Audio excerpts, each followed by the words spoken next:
Pertempuran berlangsung cukup sengit hingga pukul 9 pagi hari. Dengan serangan dadakan ini membuat sebagian besar pasukan militer Belanda atau spion militer Belanda melarikan diri ke tengah sawah dan hutan belantara di belakang kota Paringin menuju arah kota Amuntai. Sedangkan sebagian yang lain melakukan perlawanan. Besarnya semangat, keberanian, tekad dari para pejuang tidak dapat diremehkan. Mereka berjuang tanpa memperdulikan nyawa mereka. Lemparan tobat, panah, dan bom molotov membuat militer Belanda kucar-kacir. Dengan sigap Haji Hussein dengan keris terhunus bersama beberapa pejuang lain seperti Udan, Samsi, Mansyah beserta pasukan lainnya, mendobrak paksa pintu asrama militer Belanda dan berhasil masuk ke dalam. Di dalam asrama militer Belanda, ternyata hanya terdapat 3 orang spion militer Belanda yang terjebak dan tidak dapat melarikan diri. Merasa situasi saat itu tidak memungkinkan untuk melakukan perlawanan, ketiga orang spion militer Belanda ini segera mengangkat tangan mereka, tanda menyerah. Seluruh pasukan pejuang segera mengelilingi bangunan asrama militer Belanda. Mereka mencari seluruh pelusuk bangunan, kamar-kamar dan seluruh ruangan, memastikan apakah masih ada tersisa pasukan militer Belanda. Setelah situasi dianggap aman, dengan arahan Haji Hussein seluruh pejuang diperintahkan mengambil seluruh barang yang dianggap berharga dan dapat dijadikan sebagai alat yang mendukung perjuangan. Kali ini apa yang didapatkan oleh para pejuang jauh lebih banyak dan bernilai. Selain menawan 3 orang spion militer Belanda, banyak sekali barang yang dapat dibawa pulang. Di antara hasil rampasan yang didapat adalah ribuan butir amunisi senjata api, pedang, sangkur, pistol, senjata api laras panjang, senapan kembar, senapan pelontar bom, film, mesin ketik, uang, dan emas. Semua dikumpulkan menjadi satu kemudian dibawa ke markas divisi 4 Alri cabang yang ada di Baru Bahinu Dalam. Di markas, para pejuang Haji Hussein mengadakan rapat dengan para petinggi pejuang seperti Abdullah S. Lewan, Idekham Khalid, Syamsi Abdullah, Udan serta perwakilan pasukan rewas. Mereka membagi hasil rampasan perang dan membicarakan kemungkinan yang akan terjadi setelah penyerbuan ke asrama militer Belanda. Benar saja perkiraan para pejuang. 1 hari setelah penyerbuan di asrama militer Belanda, pasukan militer Belanda langsung melakukan pergerakan. Mereka melakukan sweeping di sepanjang jalan jalur Amuntai, Lampihong ke Paringin, menangkap dan menyiksa setiap warga laki-laki yang mereka temui.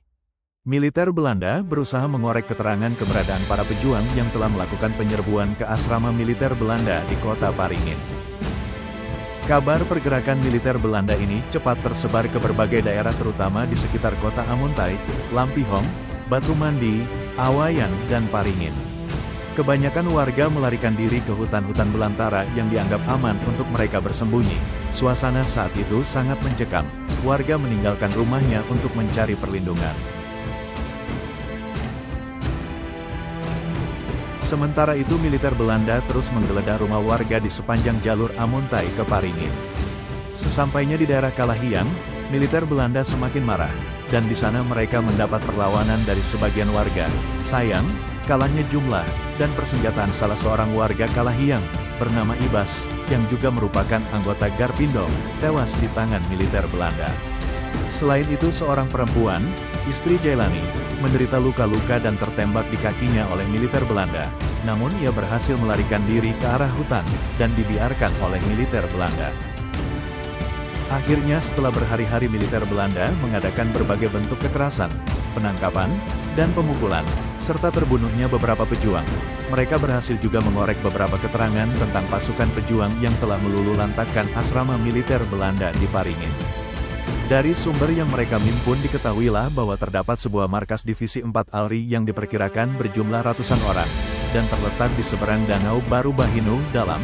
Selain itu mereka juga mengetahui beberapa akses jalan yang dapat menuju markas tersebut. Dari informasi itu juga diperkirakan pasukan ini dipimpin oleh Haji Hussein atau Haji Buta. Haji Buta, salah seorang warga yang berpengaruh di wilayahnya kala itu. Beliau juga merupakan wakil ketua Garpindom cabang Amuntai.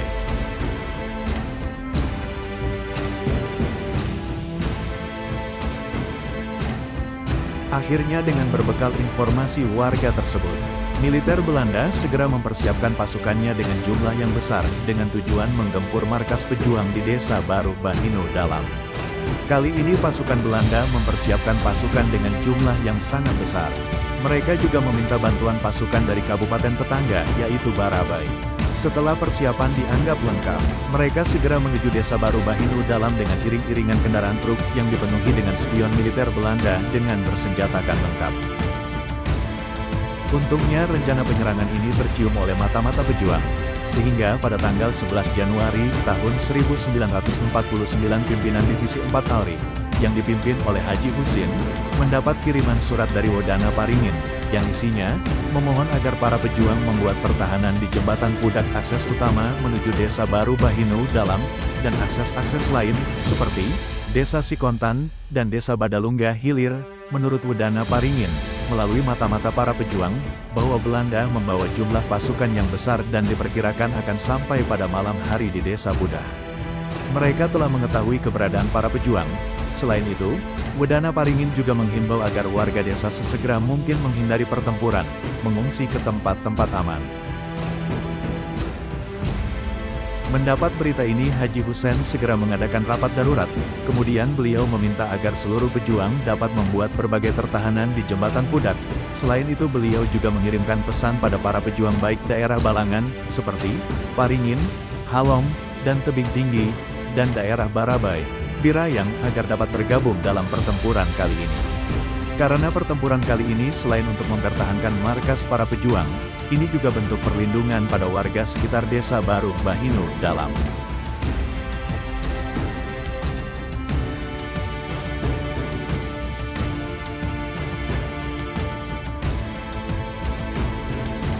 Terima kasih. Bersambung.